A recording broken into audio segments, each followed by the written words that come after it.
social media manager, content creator. Which comes first? 2.5 years ago now, I had never created a video in my life. They don't understand the creative process. Quantity over quality. And just because you have followers doesn't mean that you have that community. Because it's got to be complete trust. Bang on.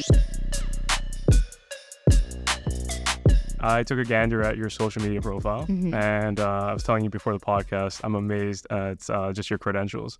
Social media manager, content creator, overall foodie, all right?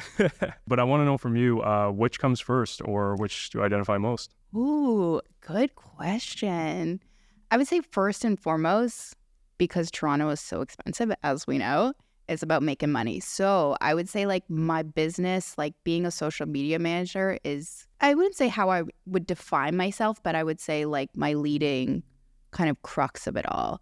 So I run a little small boutique agency. We're doing social media management and content creation. And a lot of people, because I'm so online, they just assume that I'm an influencer and that's my crux of the matter. But I actually just started a business 2.5 years ago, focusing on social media management and content creation. And that's probably like 80% of what I do now. This is the business called RAD, right? Yes, the RAD Social and Digital. Really Radomski, cool. RAD. I tried to be clever. I don't know if it worked. Hey, the agency is RAD, right? Oh. That's what I took it as. Yeah, but that's fantastic news. And I think you're in the right market. You know, it's really relevant. We, Joe and myself come from, I'm a filmmaker. He's a chef. But we kind of bridge the two worlds because the culinary world clearly is highly lucrative. No one can deny food. But tell us more about this agency. Like, what makes it so special? Why do you, work at it every day? It's weird because I wouldn't necessarily call it an agency. I feel like agencies have that bad rep of not maybe being personalized. And I think that's something that I pride myself on, is that when you work with me, you're getting that personalized experience and you get to, not to toot my own horn, but you get to work with me. And I think I have a talent of really unearthing stories that deserve to be told. And I think that's one thing that my clients really recognize is I add this unique aspect. I'm totally blank on the question you asked, and I feel like I totally got it. It happens a lot on this podcast. We'll be talking and, our mind will be drifting apart. But totally wondered. Yeah, I'm trying to figure out the purpose of the agency. Like, I know a lot of nowadays, again, it's a highly lucrative business. Everyone, I feel, wants to have their hand at social media. I just want to know, like, what's the meaning behind creating this agency? Is it, do you see the money in it, or is it strictly because of your passion for food? It's funny, me and Joe were just talking about this before the podcast started, and I just love what I do. And I wake up every morning and I'm excited and I'm grateful for what I do. And I think that's what motivates me every single day, is that I love being challenged. I think especially with social media, it's changing every single minute, every single hour. And that just like grabs me. And I love that. It's the challenge of constantly changing, constantly having to do better, constantly having to like come up with your own ideas, even though social media is all full of like the same thing. And I think I love that. I love social and now video. I think that's something I've recently gotten into. It's just that challenge of translating a story online and making people stop in their scroll. And I think that's what really brings me back every single day. Yeah, 100%. Yeah, that's something I want to mention is I noticed the style, again, being a creative myself, you have a very kinetic energy. The way you move the camera, you'll like swoop it down. Oh, I love that. Yeah, I pay attention to all that. Cool. And it really grabs my attention. Is this something that you learned yourself, or were you inspired by what you see online? So funny. So before I started my business, which was, I think, 2.5 years ago now, I had never created a video in my life. Wow. And now every month I'm doing about 30 to 50 videos. So it's all been a learning experience. But I've always been a super creative person and always like to push the boundaries. Right before I quit my job to take this full time, I was working at a corporation, a nonprofit. Wow. And I felt so confined in a bucket, in a box. And I had all these crazy ideas and they're like, nope. Like, nope. So I just like needed to get out of there. And I love the creativity that comes with it. So I did my undergrad in London doing MIT, which is Media Info Technoculture. Pretty sure they made up that word, but I don't know. And then after university, I just kind of didn't know what I wanted to do. MIT was basically a study of like current events, journalism, what's going on in the world. And I love that kind of stuff. But I was like, how do I make a career out of this? Like, I'm a good writer, but I'd never excelled in that. I never excelled in like sciences, math. Like, I wanted to be a dentist for a hot second, and then I realized I can't do exams. I really believe in destiny and fate, and it was the first year of a new program at Western called Masters in Media, Journalism, and Communication. So they took their journalism program and made it completely integrated with like journalism, digital world, everything. So we learned everything from podcasting to video storytelling to social media. And so that was a year program. So I did that after. And then from there, I did an internship. And I like to say that it kind of like led me on a really lovely path. All those titles, you have a lot of titles. You're a digital creator. You do design. A little bit.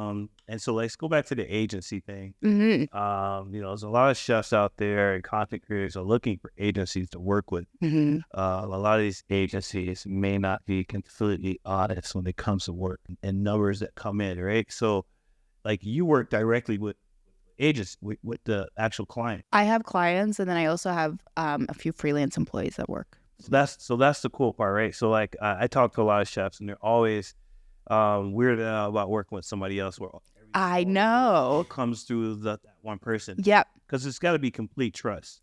Yep. And like Toronto's a very small world where I can actually meet the CEO of Cisco Canada in Toronto. Mm-hmm. And I could potentially get a branding deal with Cisco Canada through a third party. Mm-hmm. And then the CEO will be like, okay, well, I had this conversation with your agency. Mm-hmm. And I'm like, oh, I didn't know that.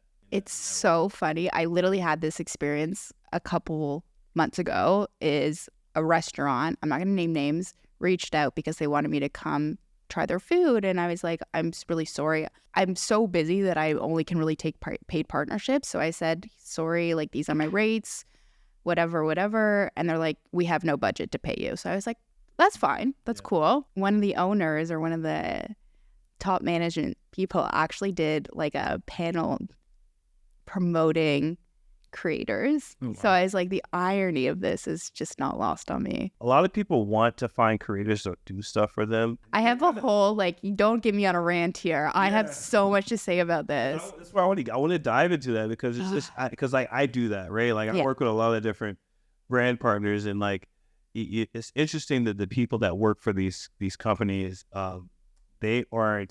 they're so old school and I feel like they're trying to keep up with their job. Mm-hmm. And it kind of sucks because they don't understand the creative process and how it really, really works. Like if I own Toyota and I want, you to do something with the content, I can't give you a script because it's not gonna resonate to your followers. And that's what Bang want, on. right? Bang on. It's like, oh, do this and do this and do it that way. Like, okay, cool. I'll do it because you're going to pay me. But I'll tell you right now, I'm not going to get any engagement. I say this every single time to brands. I was like, the best kind of content is content that feels authentic to me. So if you're giving me a script, you're giving me a million directions, people are going to know. They know what I'm like. Yeah. Like, they know that I'm not going to be like, hey, fooey, like, that's not me. Yeah. They know it's contrived. Yeah, exactly. Yeah. And like, I think that we live in a very kind of ironic time that people are very social media literate, but they're also so not. Yeah, which is really weird. It's like it's a very interesting dynamic. All you have to do is invest a little time in it. But people don't do that. They don't even read a caption these days. Yeah. Mm-hmm. Like we had a whole contest and we were saying like, all you have to do to enter is follow us and post your favorite dessert. Yeah. No one did it. Yeah. And we're like, I don't understand. And it's just like people don't read and like they don't spend 5 seconds on social media. But that's also why I love social media. You have 5 seconds to capture their attention. Well, the attention span has completely changed. It's completely, and TikTok has just made it like. It might be going. It might be going though. I sent something actually to Joe, how YouTube might be taking over. Like I think it is. Right. I think long form content is making a comeback. Yeah. No, but even just the platform itself, right? Because TikTok is right now holding a huge market share for them. But once you remove that from the equation, all you have to worry about is YouTube. Right. I have a question regarding social media platforms. Seeing you're such an enthusiast, are you impartial to any of these platforms? I have very different thoughts on each one. Right. I feel like each one has like its own personality. Yes, for sure. And that's why when people come to me, they're like, I want to start on all platforms right away. And I'm like, okay, take a step back. Like each platform has its value, has its demographic. Like you have to be smart about it. Yeah, I feel like you're absolutely right regarding the personality part, because YouTube is more geared towards like, I don't know, people that enjoy watching content. These are my definitions. So like YouTube is like the nerdy gamer, but who's really smart and kind of like maybe in the background, but like you know that they're good. Facebook is like your mom texting. And then Instagram is like the aesthetic New York girly that thinks they're like cool. True. And then TikTok is just like, TikTok's hard to define. Yeah. Yeah. You know, I think for brands, there's money in Facebook. Because the people that watch Facebook got money. Like they're older. They have established incomes. And Instagram, because that crowd's getting older too. Like you want eyes on your product, I think TikTok. Yes. For me, it works like that. I mean, I could put something on Facebook and then people will actually go out. Interesting. I put something on Instagram, they're just curious. Yeah. And if I put something on TikTok, they'll try the burger. Because I do burger reviews on TikTok. They'll go try it and then they'll comment like you were right or you were wrong. And you get different audience reactions on every single platform. Like YouTube, I find the comments are completely unhinged. Yeah. TikTok is beyond toxic and unhinged, and Instagram is like people I think we're getting a little more trolling, but like it's not as bad as YouTube or TikTok. Yeah. So it's true. quite interesting. Yeah, they all have a different beast. You know, the way they're presented. Yeah. But yeah, I don't know if there's something about TikTok. I enjoy it. I'm just not on it as much. Maybe I'm more of an artist. Like I have more of that creative eye that I enjoy Instagram because it's more aesthetically pleasing. Same. TikTok to me seems like, as you were describing, you know, attributes of where they all fall under. Just this like, you know, sporadic kind of child that's, you know, has ADD that does not really, Perfect. you know, because I'm scrolling through and there's no like grid. There's no like I can select things that are captivating to my eye. Yeah. No community, which I think is one of the biggest values of Instagram, is that community aspect. Like you don't really have it on Facebook. You don't really have it on YouTube. And I think that's one of the most valuable things that you can have on social media. It's community. Yeah. Yeah, that is very true. Community really, really helps you grow your brand. Because if you think of like popular creators and like people that blown up, like Alex Earl, like it's because of her community that she blew up. Like people will go hard for her, and to have that as a creator influence, like that's priceless in my opinion. Like I will never forget the story I was told that there was this really big influencer. She had like more than 1 million followers. She decided to launch shirts or like merch, and not a single person, I think like there was like the sales were dismal, like 5 or 10 people bought. And just because you have followers doesn't mean that you have the value or that community. Yeah. So it's quite interesting. Yeah, I've been paying attention a lot to content creators and their engagement because there should be indicative like ratio of their success, you know, in terms of like how responsive that community is engaging with their content. And you'd be surprised, like you'll have someone that has 500,000 followers and only 20 comments, and it's very suspicious to me. But they're clearly paying for it, right? There's ad spending behind it. Nothing wrong with it, but that organic, you know, that's something that we come from. Joe and I, you know, we're working on that now, and we're kind of understanding because we have talks about like organic versus paid, but there's a little bit more of that satisfaction, that reward, that you know what I mean. Like you're putting out content without any money behind it, and there's people actually watching it on the sheer like, you know, whether it's the value you're creating for them or, you know, I've been told it's very entertaining, very aesthetically pleasing to the eye. So it's complimentary. You know that they're not watching it because the algorithm is pushing it toward them. How do you feel about that with your content? Is it necessary to pay for you? So the last 2 years, since I've gotten into like focusing on social, I basically don't do paid.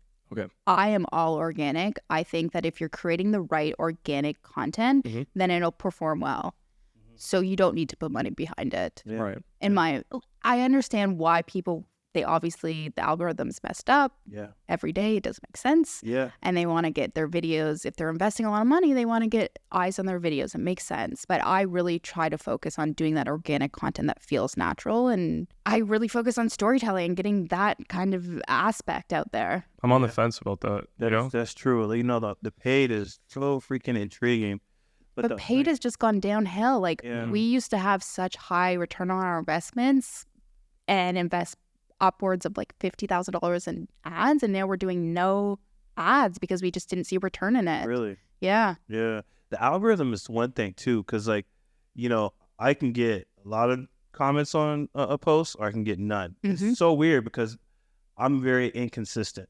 Like a lot of my focus goes into like my day-to-day job is like Same with Dowstrong. Like it takes away from my personal content, but I can put on my stories all the time, and that's less curated work. You know, it's like, okay, I don't know. All right, I have so many videos and content on my phone that I don't post on my reels, and it's because I'm very picky on what I post. Oh, I just don't have the time to like focus on that. Once I like edit like 20 videos that day, I'm like, the last thing I want to do is edit my own video. Yeah. So that's true. That's definitely true. I feel like YouTube has a lot more people going in to invest in a lot of money in production. Yes. Yeah. Which is good. Which is very good. Good for you guys. Yeah. So yeah, when I was breaking into the social media game content, I'm a filmmaker, right? So you can imagine this kind of storytelling is not fast paced. It is to a certain extent, but it's not to instantaneous grab your attention and keep it for a minute.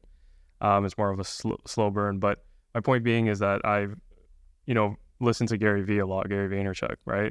I'm not a fan of him. Not a fan, right? But for me, he was in some regard, just like a stepping stone of having the courage to kind of put myself out there and understand that the game has changed, as Joe always says. Like social media is, the backbone of a lot of creative successes today, right? Like you can't just be a filmmaker putting out shorts. I'm sure like there's some avenue, some path, but you have to reverse engineer it and figure out how you can build your personal brand. Yeah. So when the time comes to make your feature, I'm speaking to myself again, you can sell it, you know what I mean? But anyway, his philosophy was quantity over quality to some regard, which is very nerve-wracking to hear, right? Especially because we're very creative and I see your content, it's very pristine. However, I feel like there is some truth to that, especially to those that are getting started. When I hear Joe say very selective, 100%, he has a brand, he has a lot of hands in different businesses, he has to protect that. But at the same time, for the purposes of the algorithm and what I learned, doing this on the side, especially for Dowstrong, I feel like there's some truth to that. What's your take on that philosophy? I agree. Okay. I think. Yeah, it's okay.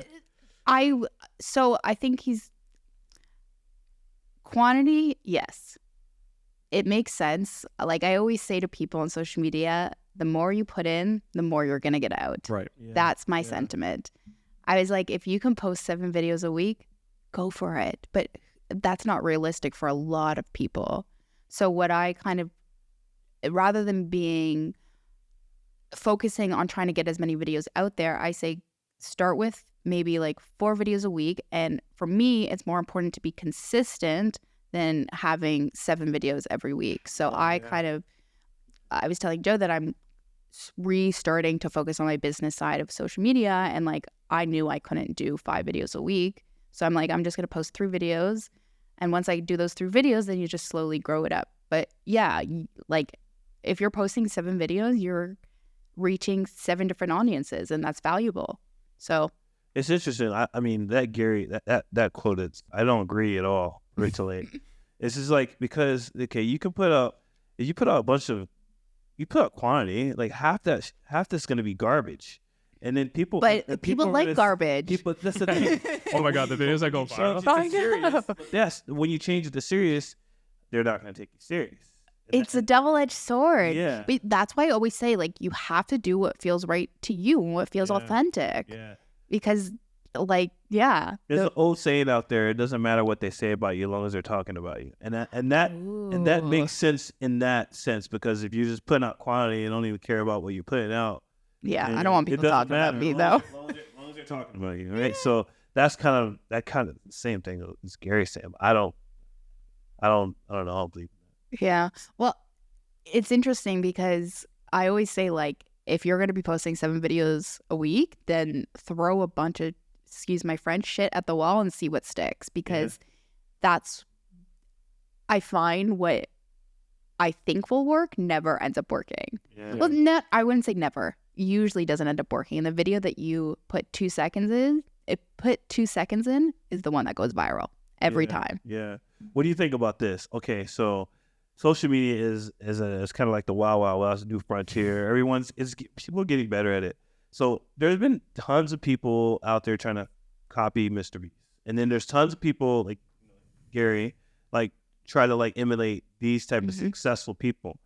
I don't necessarily think it's doing exactly what they did. I think it's doing what you, being who you are, do what you do, and you'll come up with your own story. And that's how incredible social media is, because it allows you to be who you are and not emulate or copy people.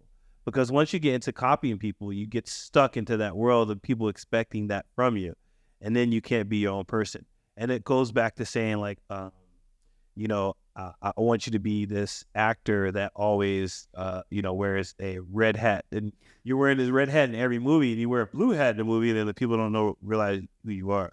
And it takes away from you. And it's a simple, that's simplest, you know, metaphor I can bring to the table here. But yeah, I mean, what do you think about like being original and being who you are?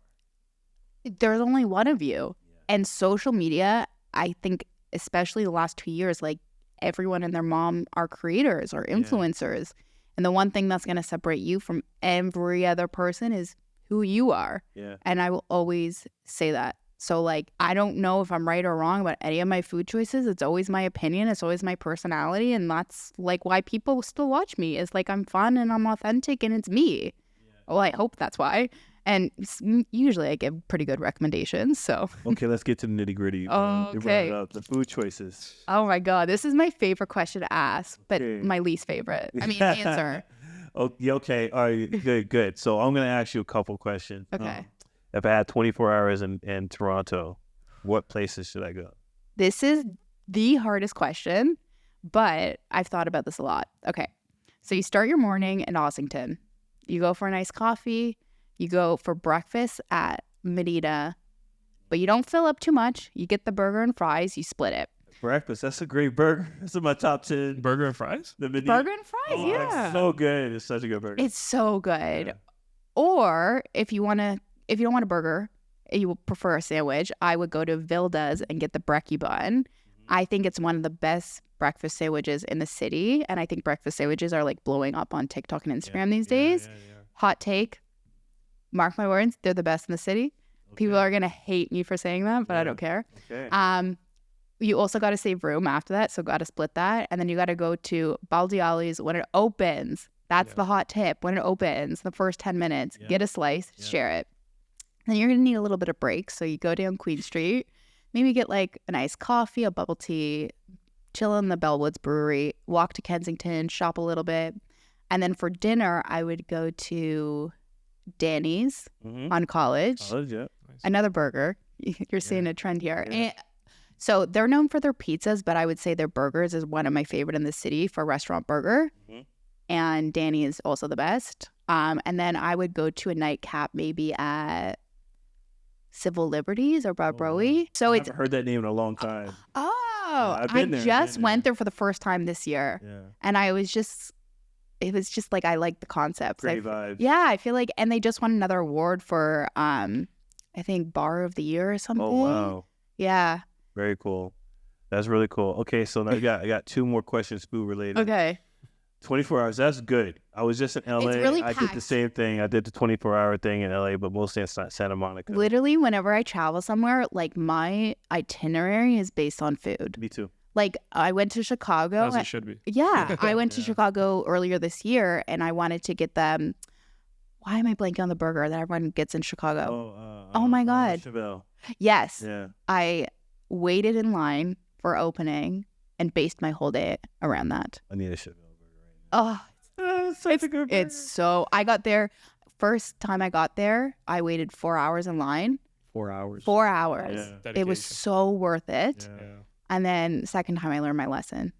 But that's for me. Like when I travel, I like to go to places like the food is the experience, the highlight. You know, it's how you remember the place. Of course, I love the history and the culture, but the food that'll make it. You learn the history and culture through food. Yeah. But that's also why I love food so much. Like there's so many stories involved in it, and I'm probably going to go off another tangent before your questions. But I think why I gravitate towards food on social media is that there's so many things that you can tell. You could talk about where the ingredients come from, where the chef comes from, where the inspiration from the dish comes from, how the dish is made, why it's made a certain, like there's just so many stories to be told. And I love that. Yeah, that is actually. And people don't realize. No, there's so many, the people who make it, like where they come from. Like even just the beef in your burgers, like that's a good story to tell. Like the Yeah. farm, go to the, like, it's Yeah. like you really don't realize like how much history and learning and story is involved. Yeah, 100%.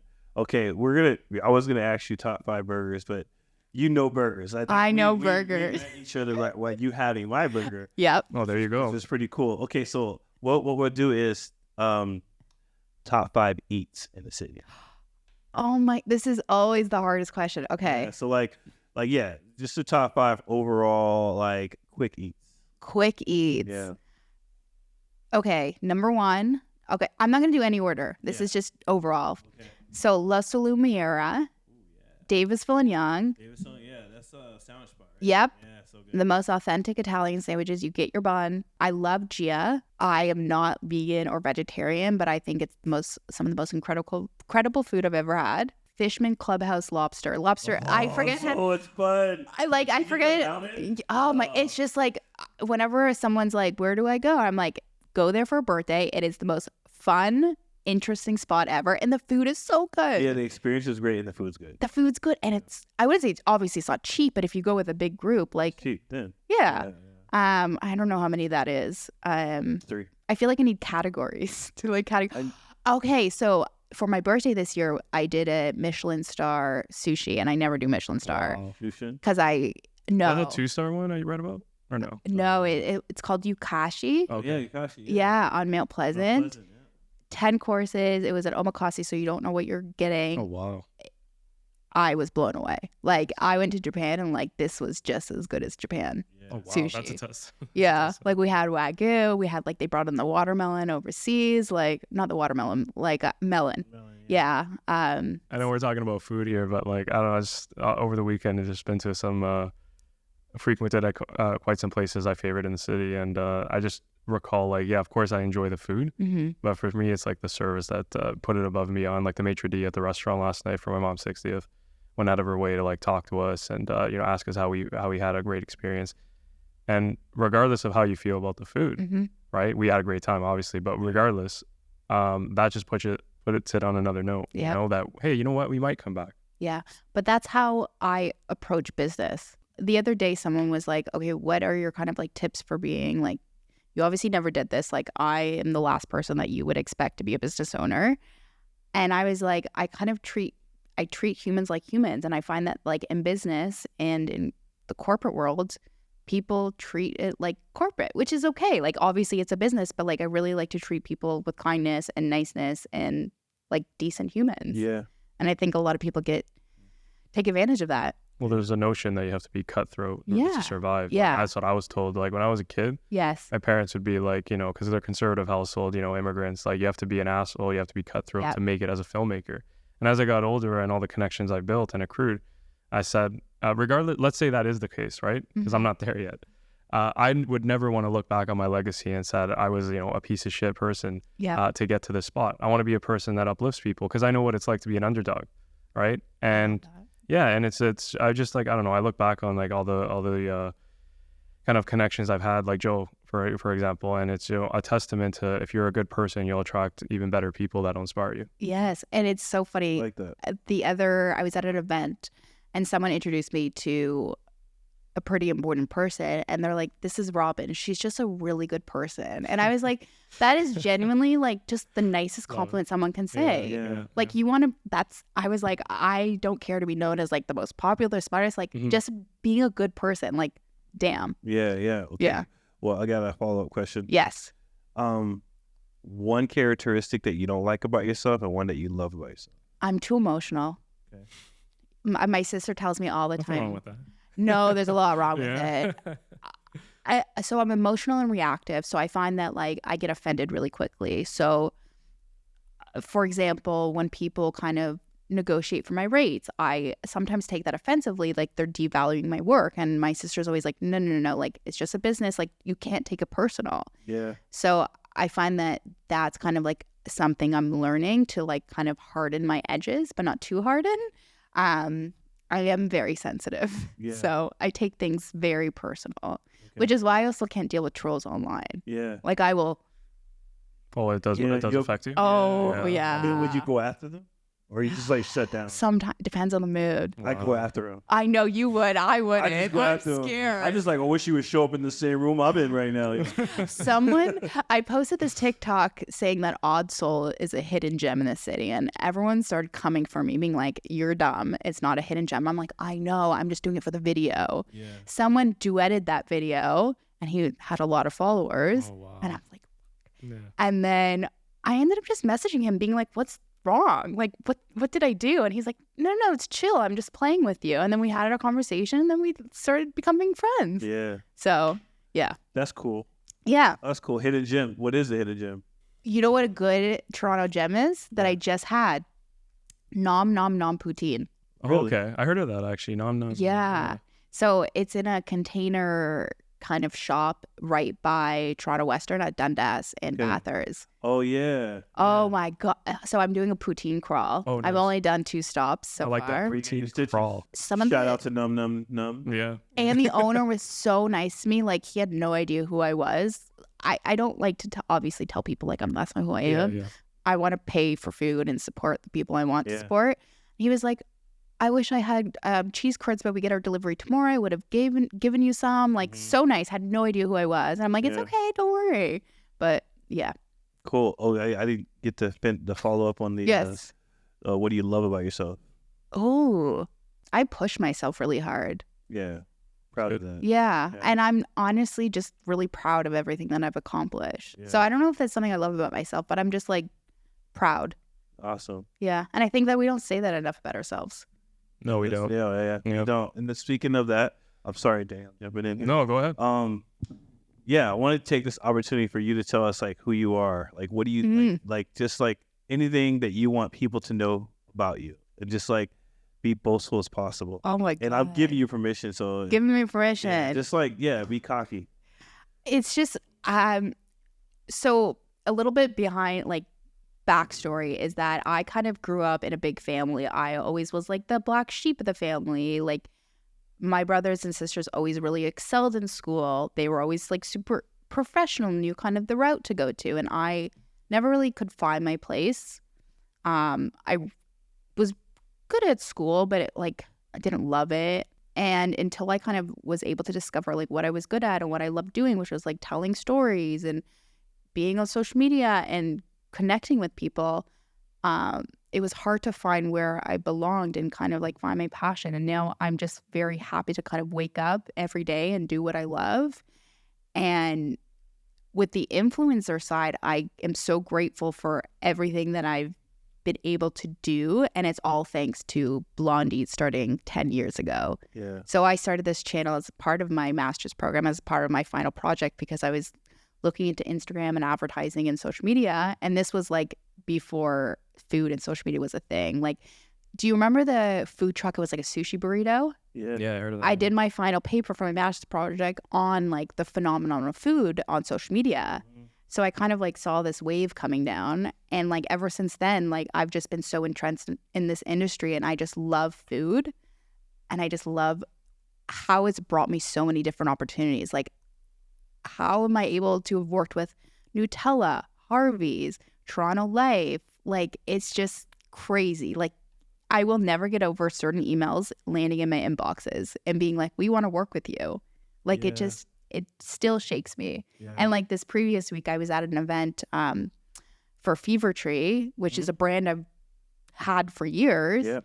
And I'm with influencers and other people that are 100,000 followers starting fashion lines. And I'm like, I literally said, like, why me? And I'm like, no, I'm fucking good at what I do. And like, I'm proud. Like, I've really like carved something for myself.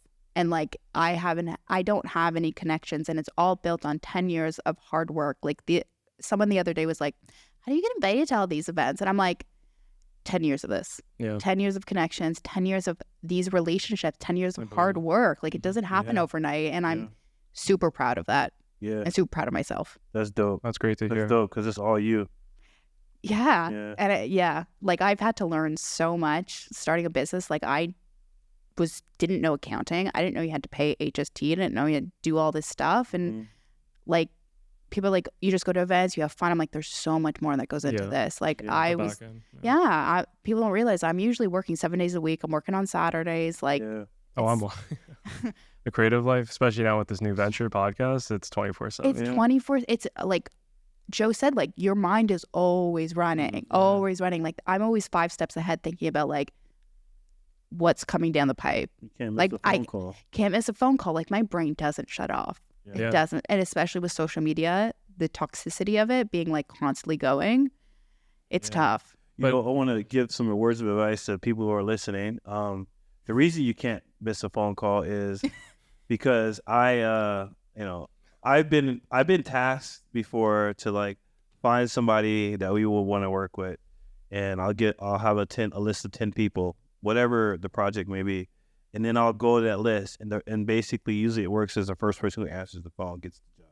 Really? And it's just like, okay, what if they're bad? Well, I have a top 10, right? What if they're really good ones sleeping? Yeah. I have a top 10, so all of them have been evaluated to be good, Okay, fair. right? So it's not like, okay, if whoever answers that way, but I'm saying like out of the top 10 that's been vetted, and like if I missed a phone call because there's a deadline on a project, and then the third person answers the phone, then I'll talk to them for 5 minutes, and most likely they'll get the job. And if I don't, I like call right back. This is weird because it's just like there's so many people like you, like me, like Day or Arthur trying to get like work, and then there's brands that build these lists. Yep. And like if you miss that phone call, and answer every single email you get. Or person that interacts with your content. I'm a big proponent of that. Yes. So that's humanly possible, right?